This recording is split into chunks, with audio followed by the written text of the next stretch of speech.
Stop me if you've heard this lecture before.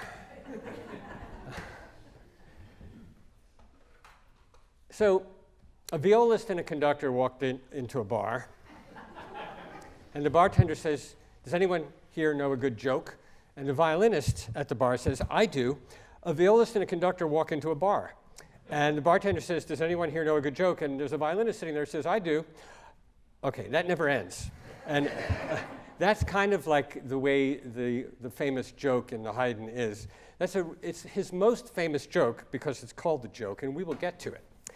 But there are a lot of other funny things he did, and we're going to do a lot of those first. He's an extremely humorous guy. But I wanted to make the point that his humor in music is really a lot like humor in language. He's captured a lot of the things we think of as just normally funny. I have a few examples in English. Timing, the exact timing, the placement of a note or a chord with a rest. For example, this from Anthony Burgess. "And that's the end of the world news." Now, I'll say it again. "And that's the end of the world news." That was something that really bothered him when he heard it the first time. He turned it on and heard just that. And then it became part of a book he wrote. Do you mind asking me a question? Ask me the reason for my success as a comedian. Bruce, what's the secret to your success as a comedian? Timing. Okay, that's a famous joke, but I love that one. It's very musical, too. And then here's one. We have a bet about this one, so we'll see here. This is from a famous radio program of Jack Benny, and you hear him humming, walking down the street. "Hey, buddy, this is a stick-up. Your money or your life?"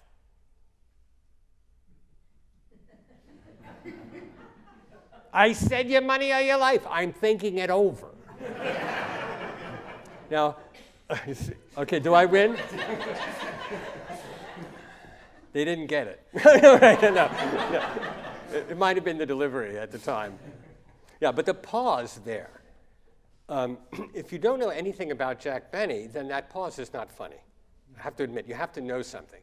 And what you had to know is that that's a hard question for him, because he doesn't know which is more important.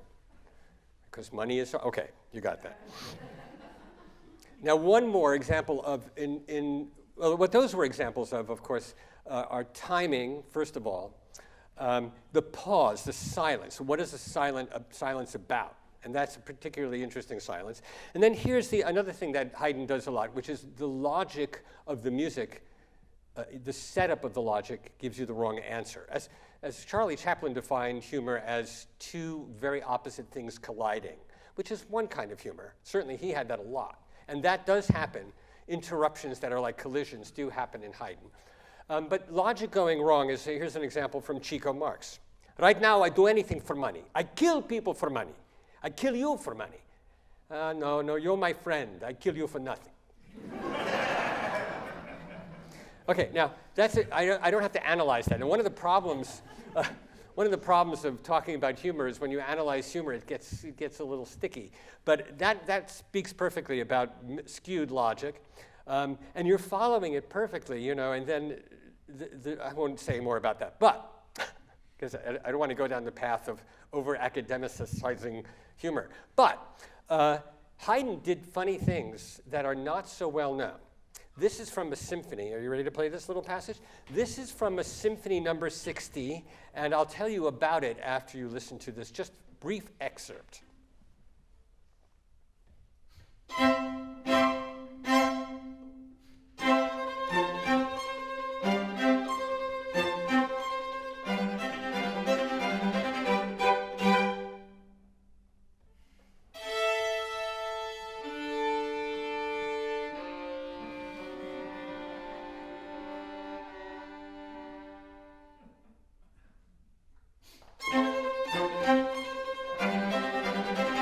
Okay, now, you may think that is very broad humor. It doesn't seem like Haydn, but that's because his symphony number 60, which we're just going to briefly refer to here, is the only symphony that he wrote, or anybody wrote really, that the entire symphony is incidental music for a comedy that was put on at the time. Everything, the overture, every movement has to do with this particular comedy called Il Distratto, the distracted one or the absent-minded one. And to make a long story short, they forgot to tune is the idea. And already, and they tune once the play has started and the overture has started. And in the play, there's a character, the lead character, who forgets when he goes to the wedding that he's the bridegroom at the wedding. He has a handkerchief that reminds him of that, but he can't remember what the handkerchief is for. Things like that. So Haydn, even in the review, Haydn is mentioned as being as good as the playwright, which is quite an amazing thing. Now, Haydn, like every other funny or extraordinary person who's out in the public eye, has his imitators. So there was a Polish composer who's not well known anymore named Paweł Wraniecki. Anybody know the music of Paweł Wraniecki? I didn't think so, but maybe somebody out there watching the stream? Okay.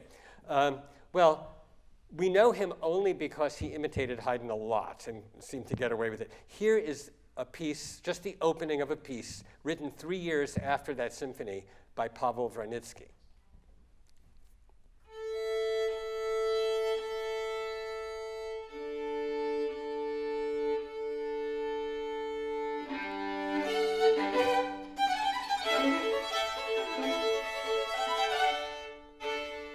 And then she goes on to tune, and then they all go on to tune. So he took the tuning idea and he built it into the composition. Haydn's famous Farewell Symphony, where in the last movement, each player leaves until there are only 2 left, and then 1 left, and then no one left, which was a signal to Prince Niklaus at Esterházy that he had kept everyone too long and they needed to go home. Well, Wraniecki wrote a symphony where one at a time they enter at the beginning and then play, and at the end they all leave one at a time too. So he did a little overkill and very unoriginal. I just thought Now, before we get to the actual joke piece, it's interesting to know that the whole idea of this kind of humor really got a boost with Haydn's Opus 33, which is a set of string quartets. And this is because Haydn renegotiated his contract with the prince at the time. He was at Esterházy for almost 30 years as the prince's composer and conductor of operas and keyboard player and private teacher and all of this. And at one point, he renegotiated his contract because the contract that he had said that everything he wrote belonged to the prince, so that he couldn't make any further money on it, which the prince thought was fine. He was paying him well. He had food. He had a place to live. He had a job. What did he need to keep his own music for? But Haydn renegotiated that. And the prince really, he loved Haydn's music and he supported Haydn. So he let him have, at this point, a contract that said he could sell his music to publishers as much as he wanted and ask for, so he might write something for the prince, but then he could sell it to Ataria or another publisher, and he could sell it in different countries, whatever he wanted. So the very first thing that he wrote after that new contract was a set of quartets called Opus 33, a very catchy title. And Opus 33 quartets all have wacky humor and interesting new things because Haydn immediately thought he was going to go out there and entertain the entire world, which he did. In fact, he was already able to get this contract from the prince because his reputation way exceeded how far he had traveled or where he had been just by his music being played so often. So we're going to play a few examples from the G major quartet, Opus 33, number 5. It's the same opus as the joke quartet, and we will get to the joke quartet in much more detail after some highlights here. So you probably remember, if you were at the Haydn lecture about 1.5 years ago, if you were there, and you might not be, that one of Haydn's favorite humorist tricks of humor is to confuse you about the beginnings and endings of things, which was a little bit like that joke that I was reading that never ends. And so many of the Opus 33 quartets have an opening gesture that sounds like an ending. And in fact, it is the ending, as well as the opening. So here, let's hear the first excerpt from this quartet.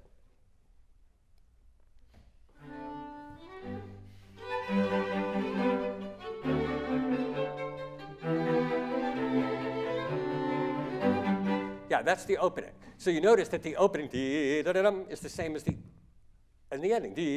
Play that one more time, and just for fun, because we don't know about the performance practice that much.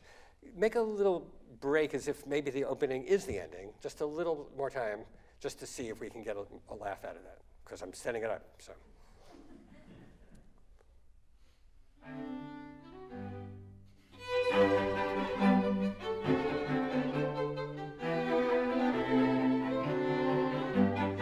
So and you hear it twice. Now, there's a lot in this piece. Let's keep going. Another example in this piece that is hilarious is about interruptions, and you'll hear what happens. It's a lot like, I mean, I know that Haydn didn't drive a car, but it is a lot like, at least in the research that I've done, it's a lot like driving when something unexpected happens, or you forgot you ran a red light, or somebody else comes the other way, which in real life is never funny. But remember, it's James Thurber who said that tragedy plus time equals comedy. So everything is funny if you wait long enough. Unfortunately, most people don't wait long enough. Here we go.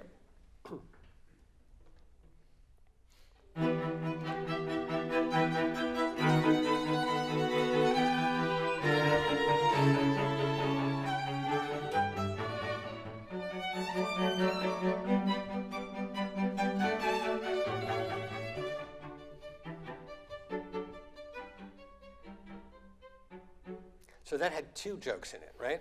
The first one is a little bit harder to hear than you might think because it's already loud, but a key comes crashing in. The wrong key just comes right in there. We'll do this again in a moment. When that key comes in, could you be like 10 notches more intense and louder?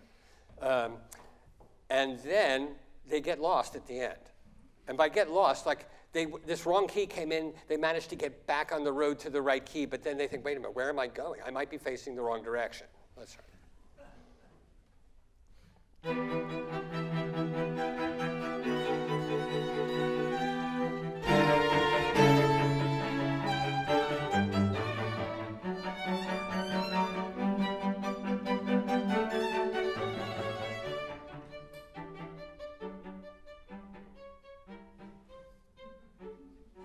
Yeah. Now that, Haydn is one of the only composers that, with no words and no story, where people laugh out loud. And in a concert hall it happens too, and it's perfectly okay. Just remember that. And if you want to laugh out loud at the actual concert, I'll tell you when the concert with the Joe Quartet is on October 20th with the Orion Quartet. So you can laugh at the Orion Quartet, which is really a very rare occurrence. Okay, so now the next excerpt from the same piece, I won't tell you what's happening here. Just play it.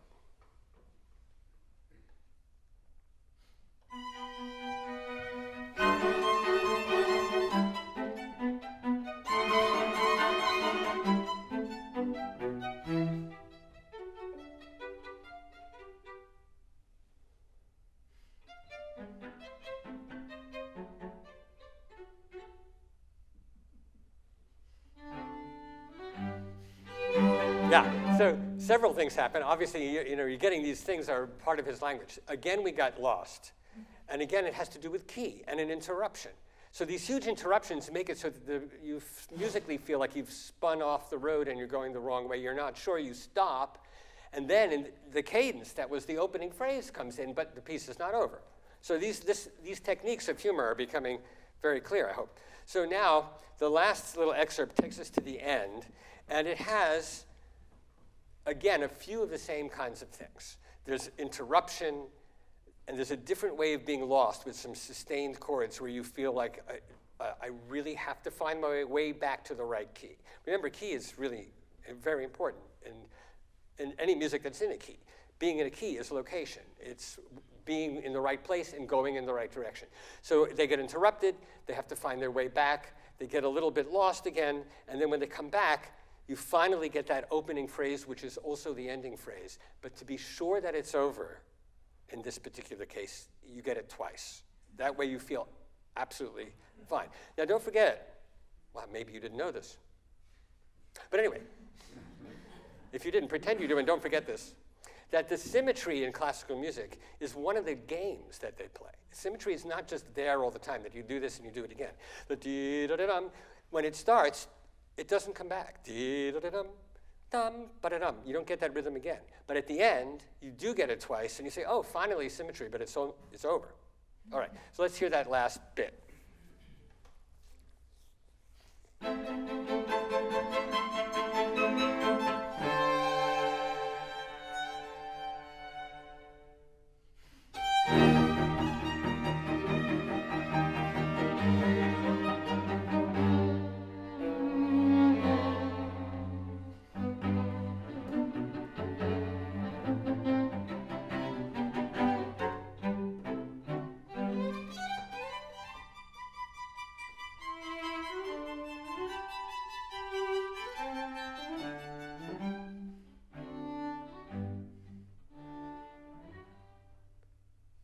And that's the end of that, unless they start playing the whole thing again. There is a repeat sign. There is a repeat sign. So in fact, they should play the entire second section again, which musicians often skip the second big repeat, but in this case, one would do it. Yeah, I mean, you don't have to do it later because of time, but one would do it because it's hilarious. And you just think, is this never, ever going to be over, even though you don't really want it to be, because it's entertaining. So now we get to the joke quartet. We're going to start with the first movement. The joke quartet, this is already a joke because my iPad is saying, what can I help you with? Okay. The first movement doesn't have one joke in it. The last movement is where this big joke is, which is when is the piece over, when do you applaud? It brings the audience in. Now, Haydn's humor does something that music before Haydn, that without words and no story, didn't really do, which is it allows the audience to somehow become aware that they're listening. Instead of just listening to music, you suddenly think, wait a minute, what's going on here? Or, is this over? Should I applaud? Which is what he does. You might feel engaged in a different way, almost like in a play, when you're made uncomfortable. He makes you uncomfortable in the joke quartet. Schubert sometimes did that, and the most famous example is in the Trout Quintet. There's a spot where the audience always applauds because they think and it seems like it's over. And the only way you would know if you don't know the piece is that the ending there is not in the right key. But it has gone on for a very long time. It's almost 12 minutes at that point, and it stops, and it's a huge ending. And I'll never forget, it happened here in Tully Hall, live from Lincoln Center broadcast, where a New York audience in front of the entire world applauded in the wrong place. See, I'm glad you laughed at that, because it is funny. I mean, maybe we were saying, well, we told our audience to do that because that's what Schubert wanted. Okay, so here's the opening theme of the beginning of the joke quartet, the first movement. Let's just play up to bar 10, 11, 12, the middle of 12.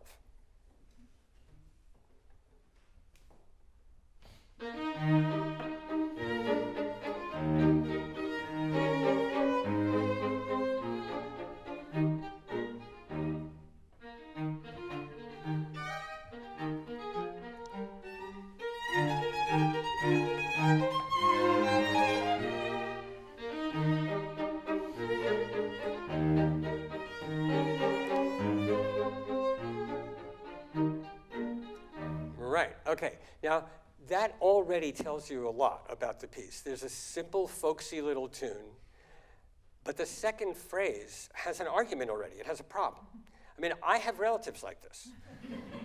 You're sitting around a dinner table, and you're talking about something that you're not talking about politics, you're not talking about the world, you're talking about something very simple, and still somebody just really gets upset and takes it very far, and then you have to calm them down and get back to a normal conversation.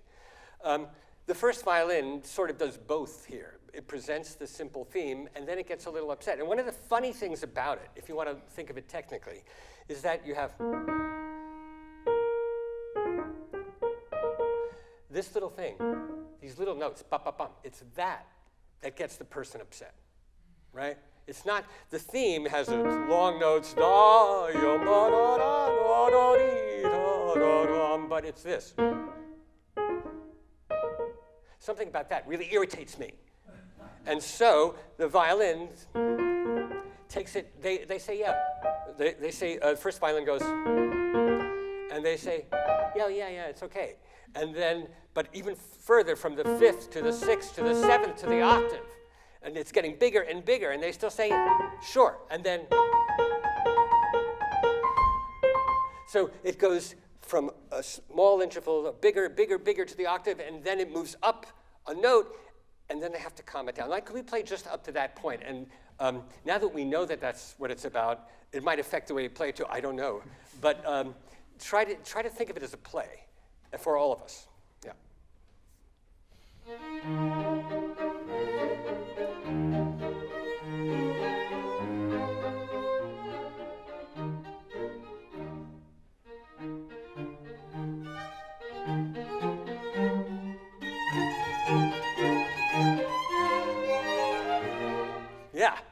Yes. Okay, good. Now, this keeps going, and I have a favorite device that many of you know of, a way of looking at what's extraordinary in a piece by especially Haydn and Mozart, because Haydn and Mozart's music really does capture conversation, like that, probably more than any other music. And there's a cliche about chamber music, which is basically true, that at least for Haydn and Mozart, a lot of string quartet music is like conversation. You know, an idea is introduced, they pass it around, they discuss it, they get into a problem over it, they resolve it. It's a lot like conversation. But it's much more than that, because what Haydn, and Mozart also, but we'll stick to Haydn today, what Haydn does with these conversations is he puts the things in that are not just polite, they're like real people. There's interruptions, there's rudeness, there's a sudden outburst, a change of subject, confusion, getting lost. A lot of these things happen. So, in order to really show you how far he's taken this, I've asked the quartet to play, it turns out to be 5 or 6 or 7, whatever it is, versions of the same passage. I've removed a lot of it, so it's pretty short now. Everything you're going to hear is by Haydn in the order that these measures appear. It's just some of them are missing. And the idea is, as I put, you have to listen really, this is not easy listening. As we put it back, as we bring the music back, it is important that you try to remember what you just heard, because something new will come in, and it's not going to be like in the style of Stravinsky. It's still Haydn. So here we go. Let's start. Well, maybe some of it is. So let's start you know where, and here's the first shortest version of this material.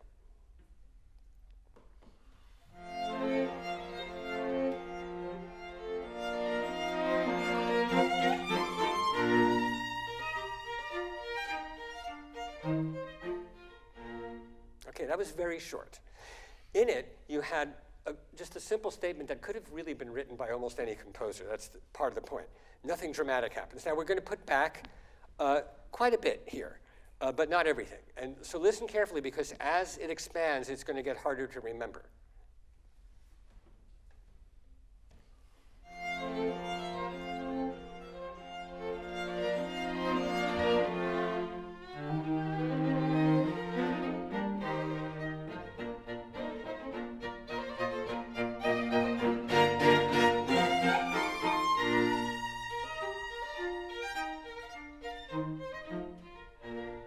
Okay, now I hope you got that. There was another 4-measure phrase where things got a little more dramatic.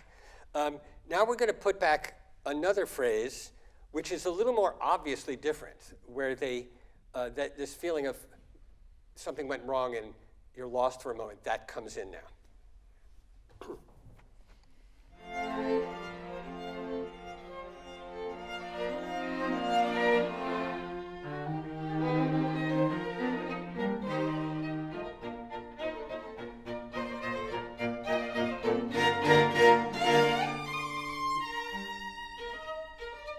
Oh, wait. Yeah. It's very confusing, the roadmap. Try that one again. This is number 3. Okay, that's okay. They're reading from the same music with lots of cuts in different colors. Okay, try that again.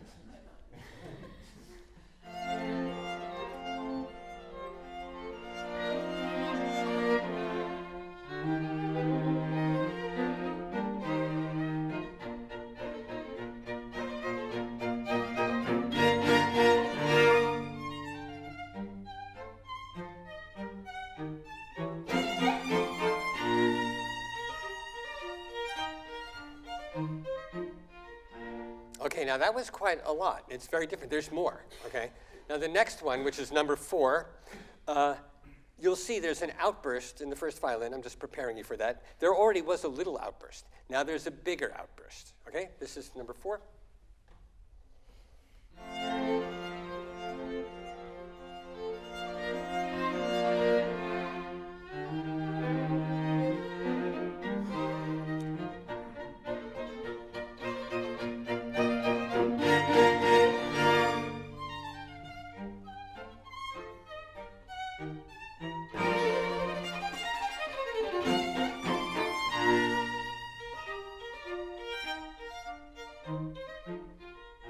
It's still not over.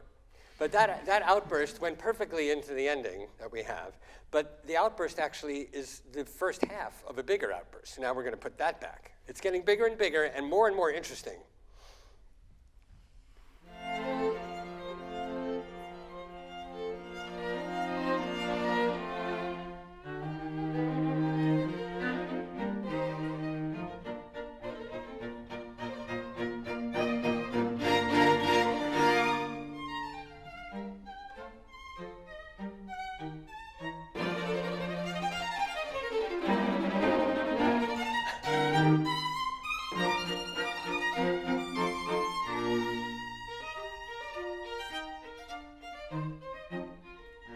Now, you would think that's everything. And it is almost everything, but the very, very last phrase we took out 2 bars. And the reason for taking them out is that the viola and cello have something to say there. So we took it out. Now we're going to put it back. So you're going to hear all the music just as Haydn wrote it finally in this section, with several outbursts, a small one from the first violin, which leads to a little quiet, playful, getting lost thing, then a huge outburst, and everybody does an outburst.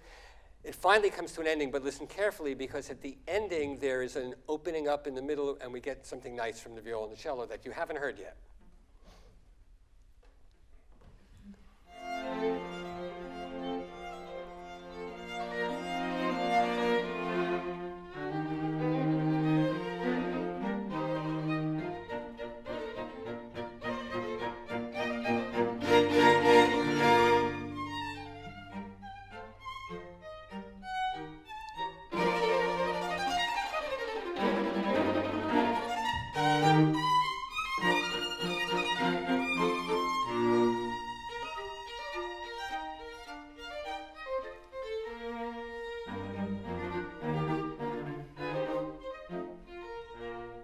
Okay, did you catch that little bit there? That everything adds to the humor, the lightness, the surprises.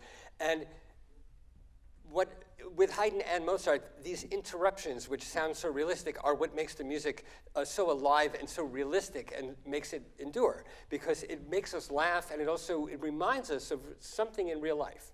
If we take all of that out and just let it be balanced and clear and symmetrical, it's not like life anymore, and it's just boring. And I think a lot of people who don't understand classical music, and by classical, I'm only talking about the 18th century, the real classical period of Haydn, Mozart, and Beethoven, and early Schubert, that they don't understand how volatile and subversive it is. It's all about being subversive. Even humor, of course, is about being subversive, just like I'll kill you for nothing. You set up a normative situation, and that normative situation is set up within the piece itself. You don't have to know the history of music. You don't have to know lots of pieces by Haydn or Mozart. You only have to listen to the one piece you're listening to, because in that piece, phrases are set up just like in a really good joke, but much more extended, or in a good so-called well-made play, but better, in which the structure seems to have a normalcy, which you never get. You never get the normal thing. And it's true of drama, too, and dramatic work, obviously with Beethoven as well. You get a feeling of what is normal interrupted, destroyed, taken apart, and put back together. And in Haydn, it's often funny, but not always. And in Mozart, it's usually warm and funny and many other things. And in Beethoven, it's often dramatic. But Beethoven is also hilarious at times. Now, what's funny and what's not is not always that clear in music. But there's a passage in the same first movement, bar 40, 41, starting at 42. And what happens here is that little motif, ba-da-dum, ba-da-dum, which you hear all over the place. It's not much to it, ba-da-dum, ba-da-dum. I mean, what can you do with that little rhythm? I don't know, not much. But anyway, so here it gets reiterated, but what's happening is that it's going down and down to a very distant E-flat minor. It's kind of scary. And then it climbs back out of it. So it sounds dramatic, but it's also humorous because, first of all, it happens very quickly. And it's a chromatic scale in the first violin, and then a chromatic scale down, and then a chromatic scale up, which they all participate in this thing just disintegrating and locating itself in E-flat minor. And on the way back up, you can just hear series thing, recalculating until you get back to the key. Let's hear that passage, if we could.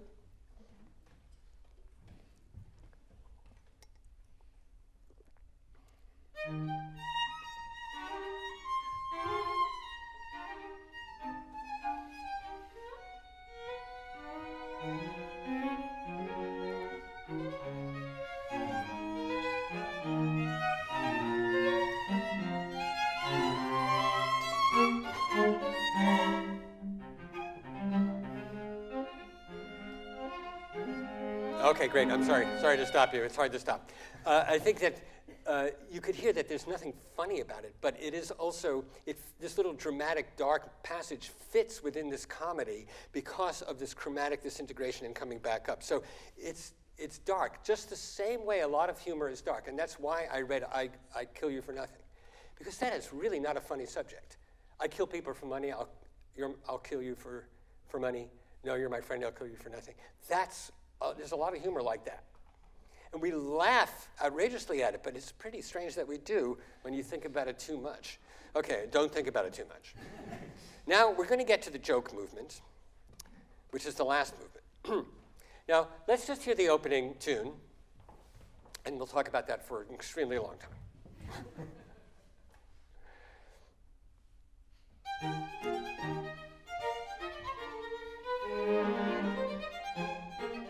All right.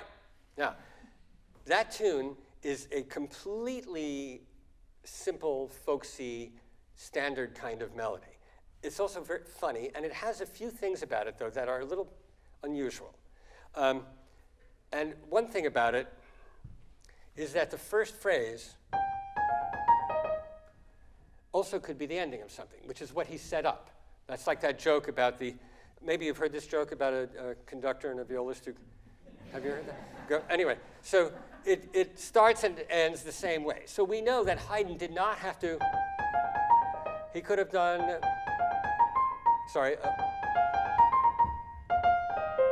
except he didn't want to end on the B flat. I mean, it's hard to take Haydn apart because it's so perfectly made. But he could have gone, right? He didn't have to go, right.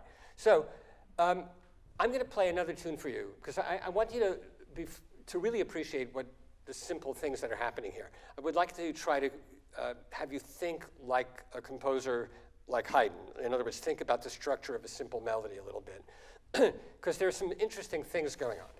First, I'm going to play you a tune, and I'm curious if anyone knows what this is.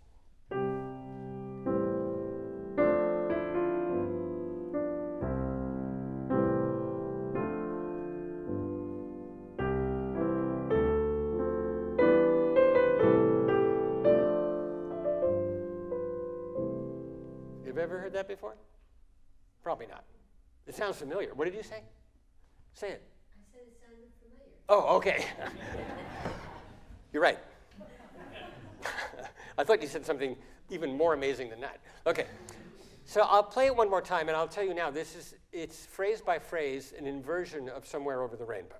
Okay? So that's why it sounds familiar. Here, listen again.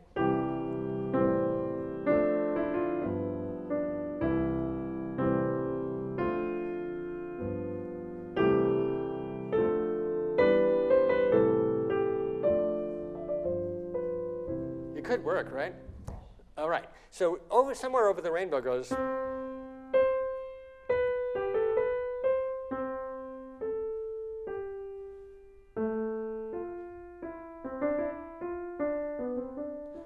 Now let's analyze this just a little tiny bit, just to see how it's made, because it's so simple. But to point out a few things, it has some similarities to the Haydn. First of all, the opening phrase could be over. It could be the end of something. It's not, but it could be, because it ends, it's basically an octave. And then, this is what the tune is.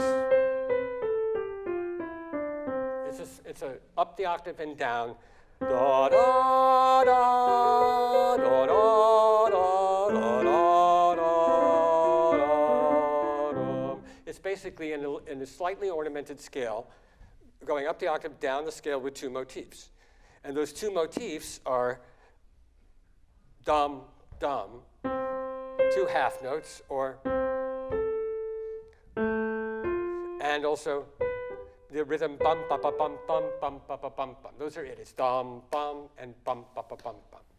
That's it, except for the pause in the middle. Okay, then it turns around and goes the other way. That's why this is the tune upside down.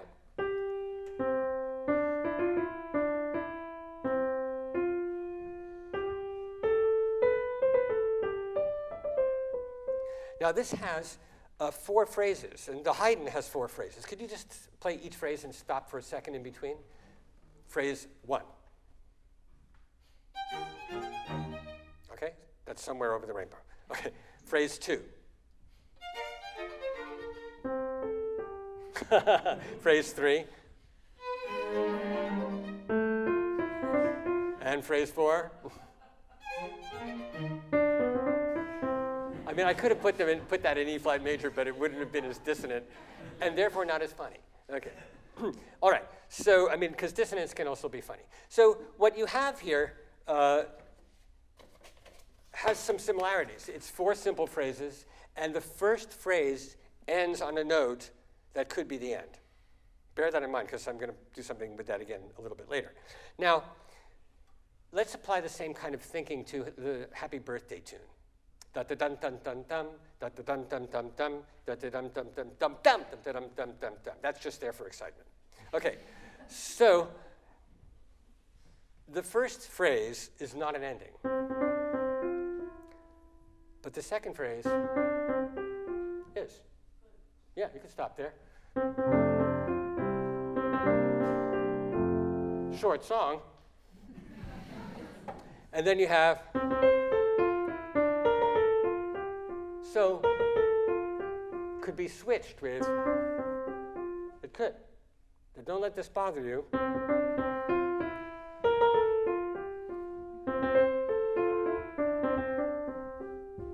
Right? It's just as good. And maybe not quite as good, but it's hard to know because it's so ingrained in our psyche. I mean, if we learned the other one over and over and over, the switch. But the switch has to do, that humorous switch is funny because there's a normal pattern that you know. It's been disrupted, and it works. And the fact is that those 2 little phrases both end the same way. So it absolutely works. Now, getting back to the actual Haydn, he does some obvious things with this, but his main point of the last movement is to get to the joke at the end. The last movement is a shaggy composer story, or shaggy dog story, in that he does a lot of things to keep it going, which he's an expert at, but he wants to get to the end and do the funny thing that he's set up. So you have delightful, funny things over and over and over, but they really are fairly lightweight, you know?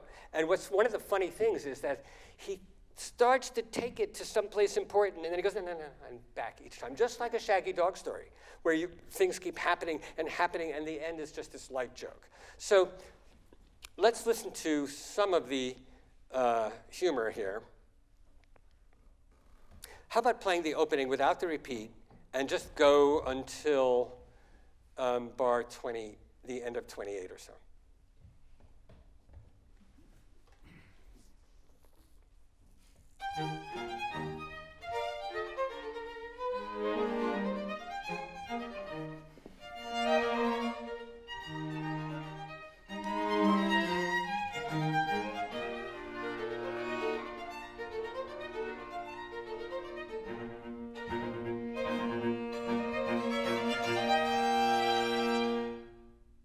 We need that last note a little more. Yeah, okay. So there are a lot of humorous things in there already. There are repetitions that sound like the kinds of repetitions when people repeat themselves by repeating what they just said when they don't actually have to repeat it. They just keep saying it over and over just to make a point of how repetitious something can be by repeating it. I hope you know I was doing that on purpose. Let's back up a little so you can hear what I mean. Just play from 19, 18, 17 with a pickup to 17. This is the kind of repetition that we mean. We can easily cut something here.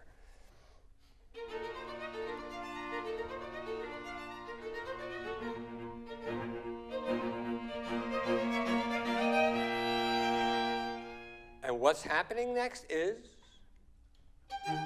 yeah, okay. Now, what's great about this, though, is this is a conventional form called a rondo. A rondo is typical in classical music, and by classical, again, I mean 18th century. It's typical finale music, where you might have a sonata structure, but you might not. But either way, you'll probably have a rondo, and a rondo means the main little theme, which is quite identifiable and usually very catchy, keeps coming back every so often. Other things may happen, they usually do. Something dramatic might happen or might not. But what's typical of a rondo, especially Haydn, who practically invented it like he practically invented everything else. And what we mean is that he did everything really beautifully, and before him, composers struggled with a lot of these things. And so he identified and clarified and codified, and is there any other fied? Rarefied, stratified, dignified, all of these procedures. So we'll go a little bit further. Oh, but what I was going to say is that then the theme comes back. And when the theme comes back, each time it's a relief because things have gotten a little out of hand. They're maybe going to a wrong key. You may have had a chord that's a little scary, like a diminished seventh chord that doesn't stay long. And then the theme always comes back. Again, Haydn didn't drive. Never got a license. But there's another driving metaphor, and I use that only because music moves in time, and there is a sense of going from location to location, which you could have done in a carriage, but it's not as interesting. And the feeling that you get lost in a key, or that you're in a dangerous area, or you're driving along the edge of a road where there's a huge drop, and then you suddenly turn and everything's back to normal and you recognize where you are, or a storm is coming and you can't see, and then it clears up when you make the turn into the next valley. That's the feeling of these rondos, that something is off and threatening, but you know it's okay. You just know that it's fine. So it's like driving in one of those self-driving cars. Which he also never experienced. Then we have a series of very simple decisions on his part. A series of drones that are very folk-like. And a drone is it's a pedal point, something that stays there. This happens to stay mostly in the cello, but it stays there while the music moves on. And by staying there, you have a sense that everything's going to be okay, and it gives a folk dance quality to it. So let's hear some of these. Let's start at the second ending where the cello seems to be stuck on an E flat for a while.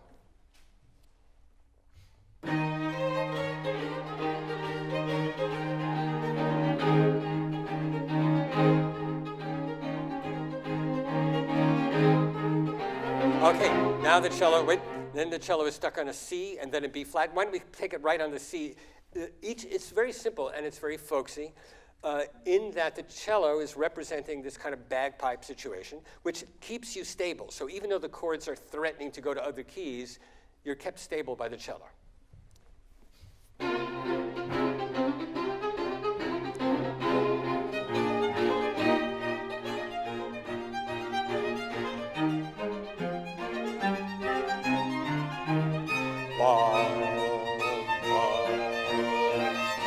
Okay, then what happens?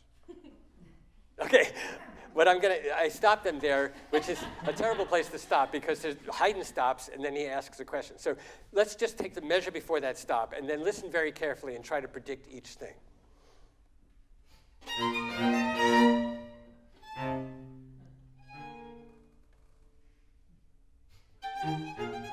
Yeah, okay.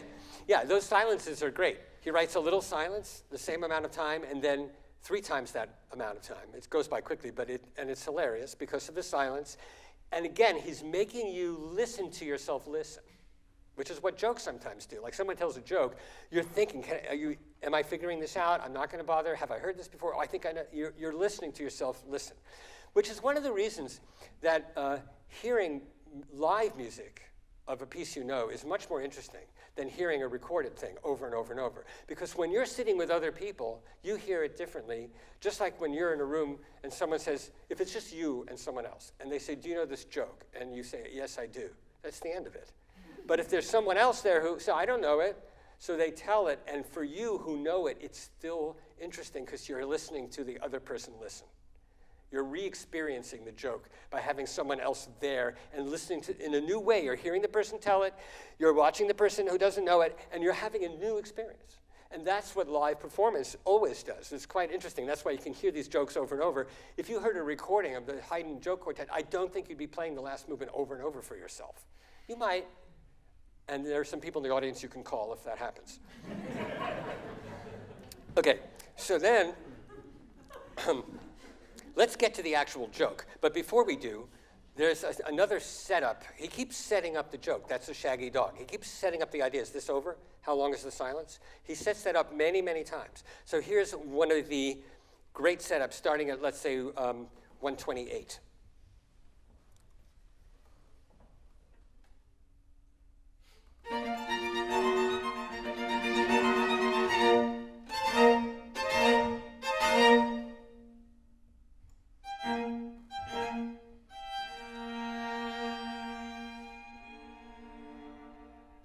Okay.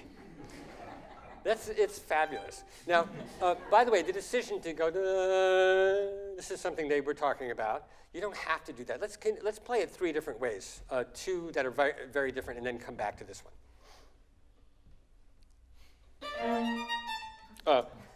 You can just do the last thing, da-da-da, da-da-da.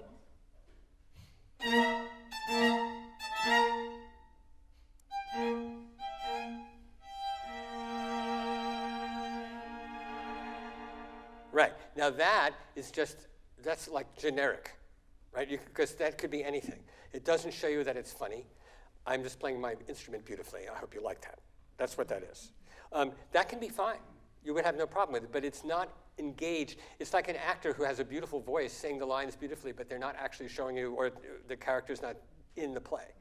So it's interesting because you can enjoy that. And you can also enjoy what they just did, but it's not as interesting. So let's do another one, whatever you might do.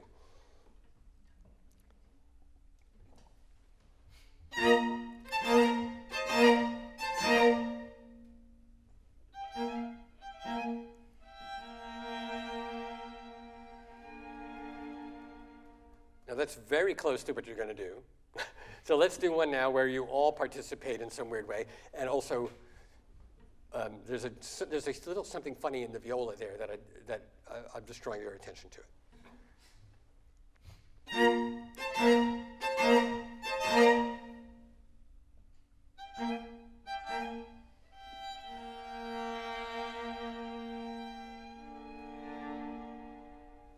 Now that leading tone in the viola is a little funny because it goes lower than the cello. How funny is that? Compared to what's going on in the world, it's hilarious. No, but it is kind of funny for the violist to go lower than the cellist at this one cadence point. It's almost like you're doing it on purpose to bother the cello. If you could bring that off somehow, I mean, it may be extreme, but that's what the music is. It's extreme. So there's a joke right there. Now comes the actual joke in which you have the theme comes back as a coda, and you probably know this, it's really famous. You can't tell when it's over because of the silences, and you don't know how much of the piece is being repeated. Let's do the ending just the way it's written by Haydn, from where you stopped. Let's keep going.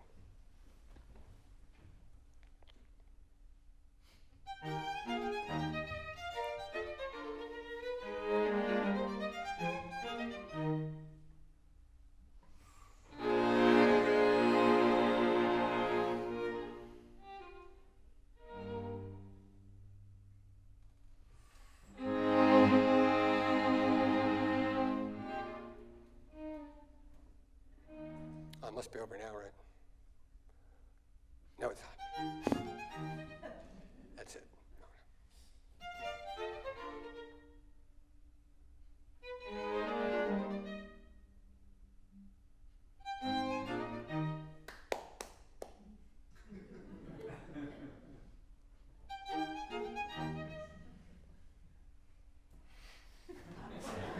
Okay.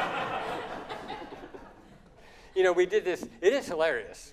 And one of the funny things is that it could actually end, you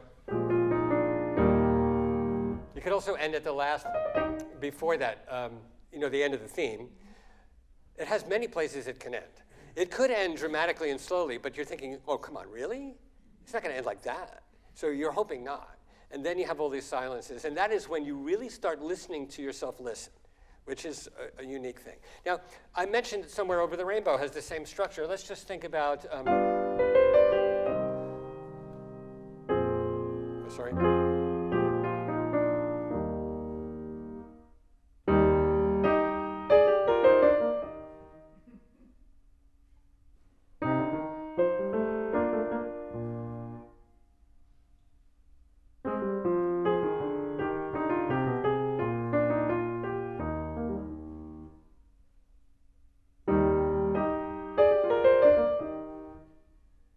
That would be the ending.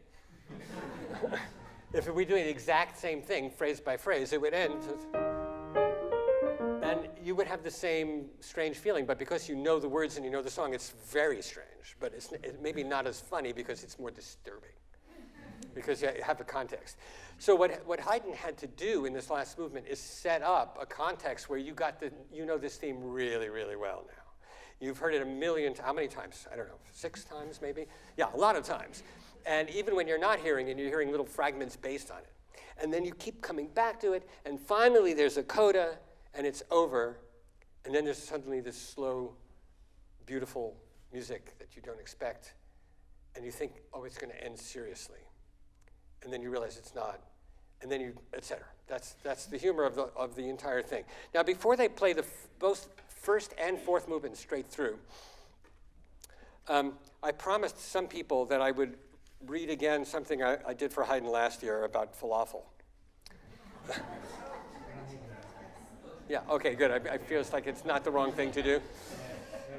Okay, before I do it, I want to, if you weren't here, I'm going to set up the falafel concept, which is, if you order a falafel platter, you can learn something about ornamentation in music and variation, and then you can do development in the style of a composer. So I'm going to first do ornamentation of the phrase, I'd like the falafel platter, please. Now, ornamentation is very simple. If you're not sure about the difference between ornamentation and variation, this will help. Ornamentation. I'd like the falafel platter, please. I would very much enjoy the falafel platter, please. I would very much enjoy one of your superb falafel platters, please. I would very much enjoy and be grateful if you would kindly prepare one of your superb and renowned falafel platters, please, and thank you in advance. Okay, that's ornamentation. The structure has not changed. The meaning has not changed. Nothing's changed. It's just gotten more flowery. Okay, here's variation. I'd like the falafel platter, please.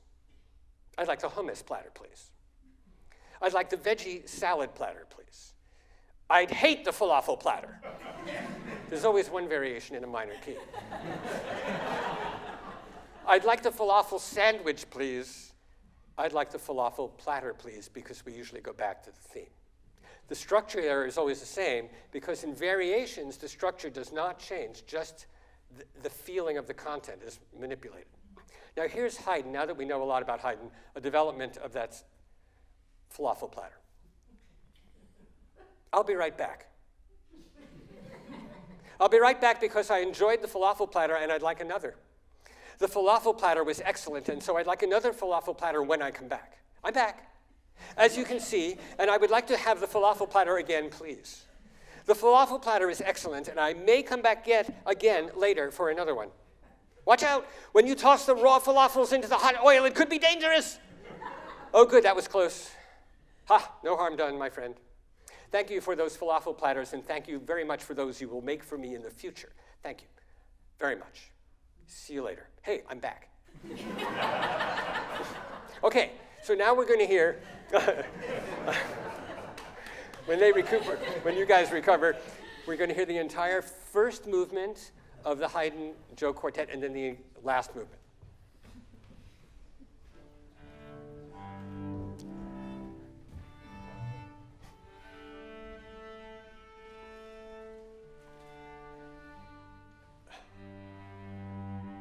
Is this the piece yet, or?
Bye-bye.